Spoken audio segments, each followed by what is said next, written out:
Welcome everyone, my name is Zoya and today we're going to be talking about how we can rival the trade wars. Now, I'm not talking about going up against the US, but I am talking about how to keep Canada and Canadians richer by keeping it in the family. We can all do our part to work together and keep our money in our own pockets, from just changing a little bit of our daily routines and how we spend our weekends going out.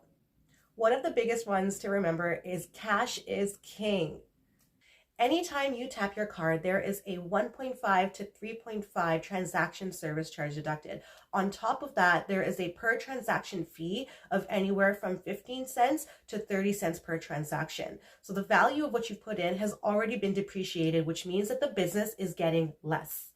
Using cash is also just a great way to budget yourself, making sure that you take a look at your expenses, visit your bank or ATM, and take out what you need for the week will ensure that you're not overspending. Changing our recreational habits by only eating at mom and pop restaurants or at Canadian businesses is great. This is going to ensure that our local economy thrives while making sure that profits stay in Canadian pockets. Shopping wise, I know it's hard. We all have an individual style that not all Canadian stores can offer. But what we do with what we purchase will make a difference in the future. Instead of handing your clothes off to Value Village to sell, which is an American company, consider first selling on Marketplace or Craigslist to people in your own community.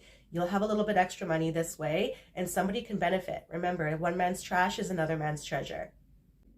A great hack to do this with clothes is just fill a massive garbage bag with everything in the same size, price it as like 15 or 20 or 30 bucks, a little extra money for you, and it's priced to sell fast.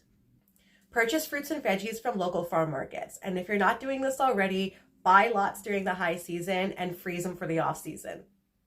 And if you have the skills and the space, why not grow your own? This is a great skill to have, and it's a great skill to be teaching our children.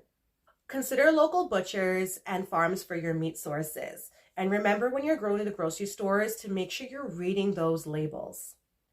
Try to look for items that are locally sourced or manufactured here. It is very common for an item to be made somewhere else and only be packaged in Canada. Know where your goods are coming from. When it comes to your hair care, I can recommend two great Canadian brands. AG is actually right here in Vancouver, and Design Me started out in Montreal. I have worked closely with both of these brands and they boast some great products. I've also actually visited the factory for AG myself. When you're making larger retail purchases, try Googling which Canadian realtors also carry your products. Even if the product is not from Canada, at least you know your money is going to a Canadian company.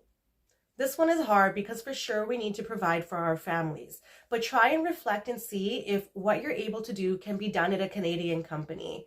Better yet, do you have the skill set to start your own business and give your family a greater opportunity in the future? As a stylist, one of the reasons I worked for Zenkai and Ecotique of the Mega Hair family for so long was that not only was it a company that was run by women and supporting women, but it was also a completely local Canadian company. Regardless of what's happening in the world right now, we should all be making choices that benefits our economy. The easiest way to contribute to our economy is to really reflect and think, where is this product coming from?